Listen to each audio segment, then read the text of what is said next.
Shalom Solution Talk Show Family. Wah, senang sekali saya Eden. Hari ini di episode ke-28 ada seorang hamba Tuhan, nah bisa dibilang senior juga. Waduh, mantap ya kan. Senior di universitas di kampus kami gitu.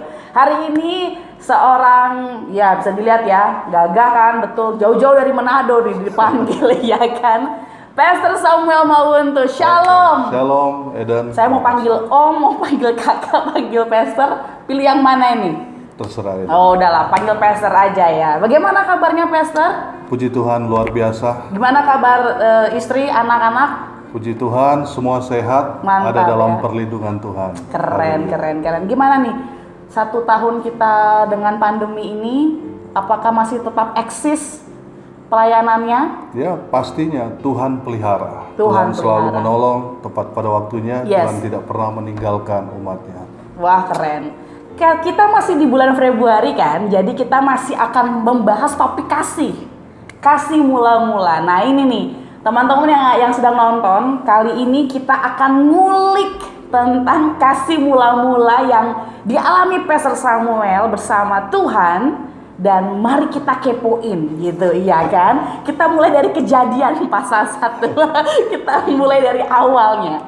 Pastor coba ceritakan, kenalkan diri, latar belakang keluarga seperti apa. Mungkin ya kita udah dengar banyak cerita ya, tapi saya mau pemirsa yang nonton ini tahu apa sih yang menarik dari Pastor Samuel yang harus didengar sama mereka kali ini yang menguatkan. Oke, baik, saya mau sapa dulu dengan sapaan khas saya. Oke. Shalom Elohim, haleluya, puji Tuhan. Bapak Ibu Saudara yang dikasihi Tuhan, jumpa lagi bersama saya Pendeta Samuel Mawuntu. Terima kasih Eden bersama dengan Jawaban TV sudah mengundang saya di tempat ini. Awal mula pelayanan saya sebenarnya saya ini buah nasar dari orang tua. Waduh. Karena kakak pertama, kakak kedua saya perempuan dan orang tua saya bernasar. Kalau anak yang ketiga ini lahir laki-laki, mereka akan persembahkan kepada Tuhan untuk menjadi untuk menjadi hamba Tuhan. Dan puji Tuhan, apa yang mereka nasarkan Tuhan berikan. Sehingga lahirlah seorang anak laki-laki yang ganteng ini. Iya, memang keren. Ya. Lahir dan diberi nama Samuel Abraham. Anak yang diminta dengan iman seperti Bapak Abraham itu. Iya, oke. Nah, saya kemudian dibawa kepada Tuhan, harapan orang tua menjadi hamba Tuhan. Namun berjalannya waktu sepertinya iblis tidak senang ya. Kalau anak diserahkan kepada Tuhan, iblis bekerja untuk menggagalkan apa yang menjadi rencana Tuhan. Sehingga saya hidup tidak seperti apa yang diharapkan orang tua. Wah, kenapa tuh? Karena orang tua saya senang sekali kalau saya itu jadi orang nakal. Jadi papa saya ingat sekali kalau papa saya ketemu dengan teman-temannya, papa saya selalu bilang, wah ini anak saya nakal nih. Malah ngomong gitu ya? Jadi tersimpan dalam pikiran saya, oh kalau saya nakal berarti papa saya senang. Jadi saya masih SD sudah berprestasi dalam kejahatan. Nah, berjalannya waktu, karena saya melakukan hal-hal yang jahat di mata Tuhan, satu kali saya berurusan dengan pihak kepolisian dan saya harus dijebloskan di penjara. Uniknya, saya hanya bebas 1 jam. 1 jam lagi saya buat lagi kejahatan dan tahun 2000 saya masuk penjara terakhir dan saat itulah saya bertobat. Sabar Om, usia berapa waktu Om masuk penjara 1 tahun itu? Jadi Om lagi kan tetap karena sudah saking ini ya. Tahun 2000 ya umur 20 ya. Umur 20? Ya. Kalau yang pertama sekali sebenarnya saya masuk penjara itu masih kelas 2 SMA. Karena prestasi kejahatan tadi itu? Nah, jadi saya bertobat di penjara, saya melayani Tuhan, saya ambil bagian dalam pelayanan nyapu di gereja, ngepel, mempersiapkan ibadah. Saya kemudian datang ke Bali 2003, saya kuliah, saya dibimbing, saya betul-betul diproses untuk belajar melayani Tuhan di sana. Dan 2004 saya masih tingkat 2, saya sudah punya pelayanan sendiri, saya punya jiwa-jiwa yang saya sudah gembalakan sendiri. Pelayanan apa itu Om? Kayak seperti gereja kah atau komunitas tumbuh kembang untuk belajar Alkitab? Gereja. Oh, gereja, Iya. tingkat 2. Saya sudah tingkat 2, saya sudah jadi gembala waktu itu. Wow. Namun karena kurang pengalaman, saya join sama teman saya. Oke. Namun berjalannya waktu, tahun 2006, saya membuka pelayanan sendiri. Jadi saya membuka pelayanan sendiri, pelayanan yang awal itu saya serahkan kepada teman saya, dan itu cukup berhasil. Wow. Cukup berhasil, namun berjalannya waktu, saya memotivasi diri saya, saya katakan saya harus lebih sukses, lebih berhasil dari pelayanan yang Sebelumnya itu kira-kira ada jumlah orang itu setiap minggu kumpul atau 1 minggu sekali kumpul? Iya, setiap minggu. Setiap minggu? Setiap minggu terus Tuhan tambah-tambahkan jiwa waktu pelayanan pertama, sehingga kita sampai ratusan jiwa yang kita layani. Di pelayanan pertama Iya, itu ya? Ratusan. Saya tinggalkan, saya buka lagi yang baru, saya merintis. Namun dalam perintisan itu saya mengalami stagnasi pelayanan. Kenapa itu?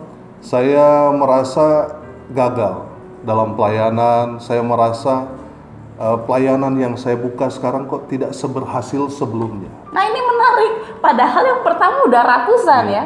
Yang kedua, apa karena jumlahnya kah atau karena yang lain? Karena kita kan dulu itu pikiran untuk pelayanan sukses itu dilihat dari jumlah. Iya. Saya melihat jumlahnya tidak berkembang, hanya ya 60-70, ya paling banyak ya 80, nggak berkembang. Makanya saya sudah mulai putus asa, dan saya berpikir lebih baik saya bergabung di salah satu gereja besar, karena saya sudah punya anak 3. Saya mulai berpikir masa depan mereka bagaimana ini di gereja perintisan yang mau kasih makan anak apa nih gitu, kita nggak punya gaji, ya kan? Betul. Nah, dalam keputusasaan saya itu puncaknya itu tahun 2015. Dari tahun 2006 itu sampai 2015. Iya. Berusaha banget berarti waktu betul.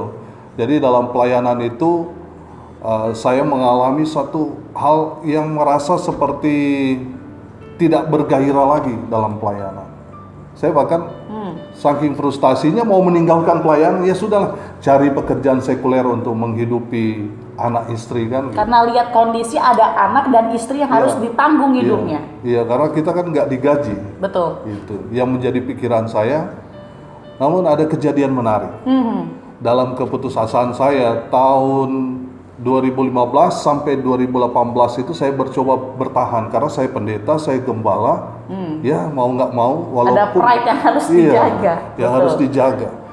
Tahun 2018 tiba-tiba Tuhan kirim seorang hamba Tuhan dari Kalimantan bertamu di rumah saya. Padahal dia ada acara kegiatan gereja di Bali. Dia ada fasilitas nginap di hotel, ada segala macam fasilitas yang dia dapatkan di karena pertemuan itu ya. Iya. Tapi menariknya dia mau nginap di rumah. Dia mau nginap di rumah, saya juga bingung mau tidur di mana ya. Terpaksa saya sulap gudang, saya buat sebagus mungkin, ya kira-kira layak lah untuk dia tidur. Tapi bagi dia nggak masalah. Selama 3 hari dia ada di rumah, dia pujian penyembahan di rumah. Saya anggap biasa saja kan, karena itu juga yang kita kerjakan, lakukan. Nah, setelah dia pulang itu saya masuk ke kamar untuk bersih-bersih di kamarnya itu. Saya mengalami perjumpaan dengan Tuhan. Di tempat di kamarnya beliau, yang gudang itu. Betul. Saya tiba-tiba dijamah Tuhan, saya menangis, saya berlutut, dan saya betul-betul entah kenapa saya mengalami kuasa Tuhan untuk bekerja dalam hidup saya, sehingga Tuhan menaruh satu kebenaran firman Tuhan kepada saya di dalam hati saya, sehingga saya buka firman Tuhan yang menguatkan saya, sehingga saya bangkit dari keterpurukan saya itu. Di dalam kitab Wahyu pasal 2 ayatnya yang keempat. Wahyu pasal 2 ayatnya yang keempat. Namun demikian aku mencela engkau karena engkau telah meninggalkan kasihmu yang semula. Amin. Dari kebenaran firman Tuhan itu, Eden, saya tumbuh lagi cinta kepada Tuhan. Entah kenapa, dorongan dari mana, saya percaya itu dari Tuhan. Tiba-tiba saya baca firman Tuhan ini, dan Tuhan memerintahkan baca firman Tuhan lebih lagi. berdoa lebih lagi seperti orang jatuh cinta. Gitu. Nah, dari kebenaran firman Tuhan itu yang sangat meneguhkan saya, sehingga Tuhan menaruh satu pelayanan baru di tempat saya, yaitu renungan pagi yang saya kirim setiap pagi melalui audio itu. Ya, saya dengar juga itu audio itu. Gak gini Om, kita mundur lagi. Waktu Om mengalami jamahan Tuhan di kamar itu, tante sama adik-adik merasa ini kenapa nih tiba-tiba si papa atau bapak ini ngapain di kamar? Ada sesuatu terjadikah dalam kamar itu? Kebetulan mereka nggak ada. Saya sendiri yang mengalami itu, dan saya betul-betul di jamaah Tuhan sampai istri saya melihat saya, mereka kaget. Mereka kaget sepanjang hari sampai sekarang mereka melihat ada sesuatu yang berubah dari diri saya. Wah, karena di dalam kamar itu ya. Betul. Dan ayat ini juga jadi rema buat Om begitu. Betul. Jadi saya ditegur bahwa apa yang saya kerjakan semula itu hanya sebagai rutinitas ya, karena saya pendeta, makanya saya berdoa, makanya saya menyampaikan firman Tuhan, tapi sayang tidak dengan dasar cinta kepada Tuhan. Itu yang saya dalami, saya renungkan, dan saya minta ampun sama Tuhan, dan mulai dari saat itu saya jatuh cinta lagi pada Tuhan sampai sekarang. Yang pelayanan yang baru itu berarti di hari pertama Om? Di hari pertama. Berarti oke. Gini, mungkin teman-teman nggak tahu ini pelayanan model apa lagi gitu, mungkin bisa dijelasin gitu Om. Iya, tadi saya katakan, saya tadi kan sudah frustasi melayani ya, sudah frustasi, sepertinya tidak berkembang dan sepertinya jalan di tempat, sehingga tidak ada ide-ide baru pelayanan yang menggairahkan. Nah, dalam perjumpaan saya dengan Tuhan waktu itu, Tuhan kasih satu pelayanan audio. Jadi saya rekam, saya baca firman Tuhan, saya bagikan renungan sedikit dari firman Tuhan itu, lalu saya sharekan. Mula-mula saya sharekan ke jemaat, ke majelis, dan di jemaat di pelayanan saya. Ternyata mereka menyebarkan juga kepada keluarga-keluarga mereka, menyebarkan terus sampai sekarang hari ke-978. 22 hari lagi berarti 1000 ya? Weh, 1000 hari. Konsisten itu, tiap hari bikin? Iya, konsisten kita kerjakan karena cinta kepada Tuhan. Makanya saya janji, Tuhan, dimanapun saya berbicara, saya mau cerita supaya semua orang cinta kepada Tuhan. Bukan hanya melayani, bukan hanya sekedar karena tugas, bukan karena dia pendeta, dia melayani, bukan karena dia pelayan Tuhan di gereja, akhirnya dia melayani, bukan itu. Semua yang harus kita kerjakan itu semua harus dasar cinta kepada Tuhan. Ini menarik teman-teman ya, karena biasanya gini, kita udah rasa saya cukup buat pelayanan, atau aku udah cukup nih sekolah teologi, kita ngomong sekolah teologi, aku udah cukup kok dari Kejadian sampai Wahyu buka, aku udah tahu, udah paham. Tapi ternyata memang kasih mula-mula itu yang membuat kita gairah terus melayani Tuhan ya. Betul. Wah, padahal Om terpuruk nih karena kok pelayanan stuck. Justru karena audio malah makin banyak orang ya. Tuhan malah bukakan pelayanan-pelayanan yang tidak saya pikirkan.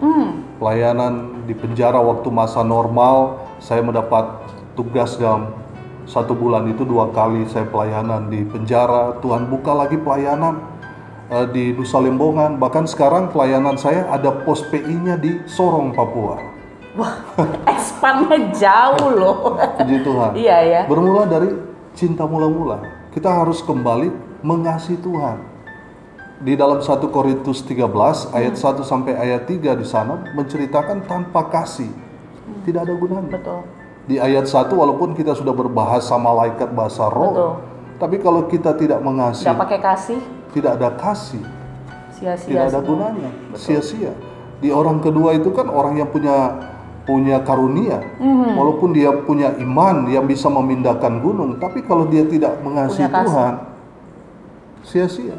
Betul. Begitu juga dengan di ayat 3 di 1 Korintus 13 ayat 3 itu.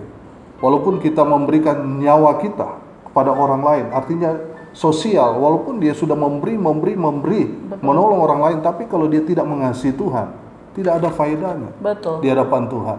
Jadi saya menangkap di sana bahwa talenta yang Tuhan berikan buat kita, baik itu suara musik, suara kita memuji Tuhan, berkhotbah. Tapi kalau kehilangan kasih kepada Tuhan tidak ada gunanya.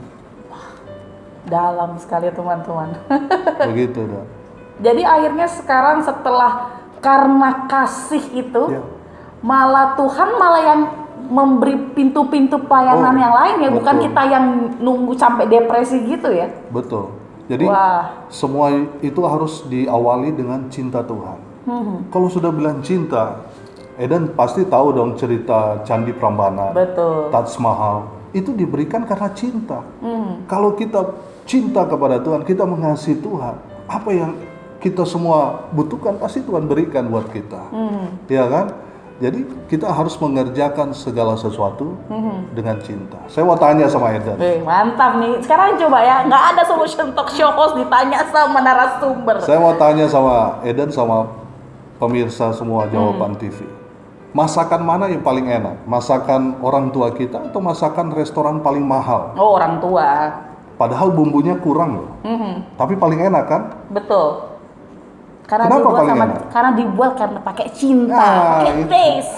Jadi Setiap bumbu-bumbu tuh nanti pakai rasa. betul.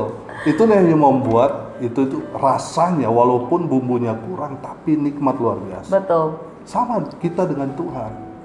Tapi pasti Om, pelayanan ini kan kayak tadi kita mau bahas ilustrasi bumbu kurang. Iya. Pasti yang namanya konsisten bikin renungan. Pasti kan kayak Om nggak mungkin kayak ini gimana nih, nggak terlihat responnya atau gimana kan, kayak bumbu-bumbunya pasti ditanya.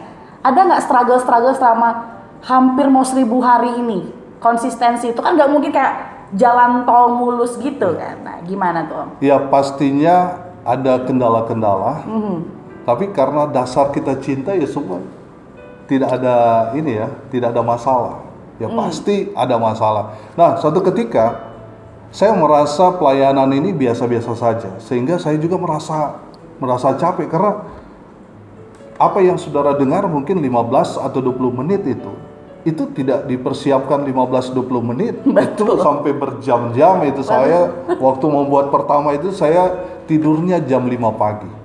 Untuk yang perdana. Iya, yang pertama itu saya bergumul betul untuk menyampaikan audio renungan pagi itu. Nah, suatu ketika saya mau coba nih, kayaknya ini sia-sia pelayanan. Saya berhenti. Biasanya dulu saya kirim misalnya jam 6 pagi. Tiba-tiba saya tidak membuat atau mengirim di jam 6 pagi. Saya biarkan jam 7, jam 8, nanti jam 10 saya baru lihat HP saya ada ratusan WA yang masuk yang menanyakan, kok nggak ada firman Tuhan? Malah Padahal dicari, mereka ya? orang yang saya tidak kenal. Mereka tanya, Pak Pendeta tidak ada firman Tuhan kah? Saya melihat di situ ternyata Berdampak. iya, ternyata berdampak. Apa yang saya kerjakan semua tidak sia-sia. Jadi makanya bagi semua teman-teman yang ada di luar sana yang mencoba pelayanan yang baru, jangan pernah berhenti. Karena kita tidak tahu berapa banyak orang yang diberkati oleh pelayanan kita. Betul. Makanya tetap semangat. Jawaban TV tetap semangat. Mantap. Nah, sekarang ada gini Om, sebagai akhir nih, tips buat teman-teman semua, kayak mereka kan selalu tanya gini, gimana mau dapet cinta mula-mula? Kadang kan ada yang sedikit kabur. Gimana caranya mau cinta mula-mula? Aku udah cukup kok dengan pelayananku ini. Ya. Ada yang sering kata begitu. Maksudnya gimana sih Om sampai bener-bener mereka gitu. Ini cinta mula-mula aku gitu. Saya percaya kita semua pernah mengalami cinta mula-mula. Tadi saya katakan waktu SMP saya sebenarnya sudah mengalami itu. Tiba-tiba saya baca firman Tuhan. Orang yang cinta mula-mula kepada Tuhan, entah apa yang terjadi dalam hidupnya, tiba-tiba dia senang berdoa. Tiba-tiba dia senang baca firman Tuhan. Dia senang ke gereja. Dia senang bersemangat, bergairah untuk melayani Tuhan. Itulah tanda-tanda cinta mula-mula.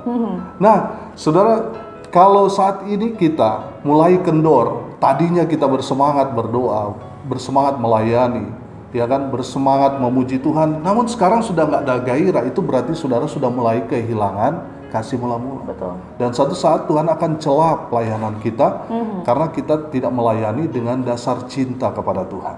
Makanya firman Tuhan dikatakan kembali kepada kasih mula-mula. Iya. Kalau saudara pernah mengalami, tiba-tiba saudara rajin berdoa, rajin baca firman Tuhan, rajin melayani, saudara sekarang ini saudara harus lakukan lebih daripada itu. Sama seperti orang pacaran kan, pasti kan orang kalau pacaran kan ada batasan-batasan. Iya. Mungkin maaf ya, masih pegang-pegangan tangan. Tapi kalau orang sudah menikah, dia bisa Lebih melakukan ekspresif. lebih daripada itu. Iya, Kalau dulu kita pernah jatuh cinta kepada Tuhan, seharusnya sekarang lebih daripada itu. betul. Makanya saya belajar di sana, ketika saya dilawat Tuhan, saya lebih ekstrim lagi baca firman Tuhan. Lebih ekstrim lagi berdoa, lebih ekstrim lagi melayani Tuhan. Karena Ya, cinta. karena cinta mula-mula. Cinta tuh memang, wah. Terakhir nih Om, statement terakhir. Habis itu saya minta Om nanti berdoa buat semua pendengar ya. Statement terakhir yang mendorong teman-teman untuk tetap menjaga cintanya, bahkan meningkatkan cintanya. Terakhir nih. Semakin dekat dengan Tuhan. Punya banyak waktu, apalagi sekarang karena pandemik, semua bekerja di rumah. Iya. Artinya apa? Tidak ada lagi penghalang untuk kita datang kepada Tuhan. Kalau dulu mungkin masa-masa normal banyak alasan ya. Kerja Oh lah, kerja, sibuk sibuk lah. lah, Tapi iya. sekarang saatnya kita menumbuhkan kembali kasih mula-mula. Ya, baca firman Tuhan. Kalau dulu mungkin cuma satu hari satu ayat, sekarang lebih ekstrim lagi. Satu hari satu pasal. Ya, lebih ekstrim lagi. Doa mungkin tadinya cuma 5 menit, sekarang 1 jam. Lebih ekstrim lagi. Dulu mungkin merenungkan firman Tuhan kita malas, sekarang kita lebih ekstrim lagi. Iya. Kita banyak sekali tertolong ya karena YouTube ini banyak hamba-hamba Tuhan yang Bisa belajar dari menyiarkan. banyak Iya, hal. kita semakin banyak waktu untuk semakin dekat dengan Tuhan. Kalau teman-teman mau denger audionya Om di mana nih? Bisa WA di 081 337 491 360. Nanti nomornya di bawah iya, ya, kita taruh di bawah. Saya akan kirim buat saudara setiap pagi. Dan saya percaya saudara akan diberkati melalui audio rekaman itu. Wah mantap. Apakah ada YouTube juga yang bisa diikuti teman-teman? Oke, saudara, saya juga buat YouTube. Subscribe di Samuel Mauntu ya. Wah mantap. Om thank you banget. Oke. Kita akhiri dengan doa. Om berdoa buat teman-teman dan untuk kita semua yang ada di sini. Baik, kita berdoa. Bapa di surga, terima kasih Tuhan telah mempertemukan kami melalui media sosial ini, Jawaban TV. Kami berdoa biarlah semua yang menyaksikan, mendengarkan, mereka tumbuh cinta mula-mula lagi kepada Tuhan. Bahkan lebih lagi Amin. mengasihi Tuhan, lebih ekstrim lagi. Amin. Hamba berdoa Tuhan berkati, jamah lawat semua pendengar. Dan semua yang mengadakan channel Jawaban TV ini, Tuhan memberkati semuanya. Sehingga menjadi jawaban, jadi berkat. Melalui channel ini banyak orang cinta Tuhan. Amin. Di dalam nama Tuhan Yesus, saudara yang diberkati katakan Amin. Tuhan Terima Yesus kasih. Tuhan Yesus berkati. Thank you Om Sam. Tuhan berkati. Tuhan Terima kasih. berkati. Bye.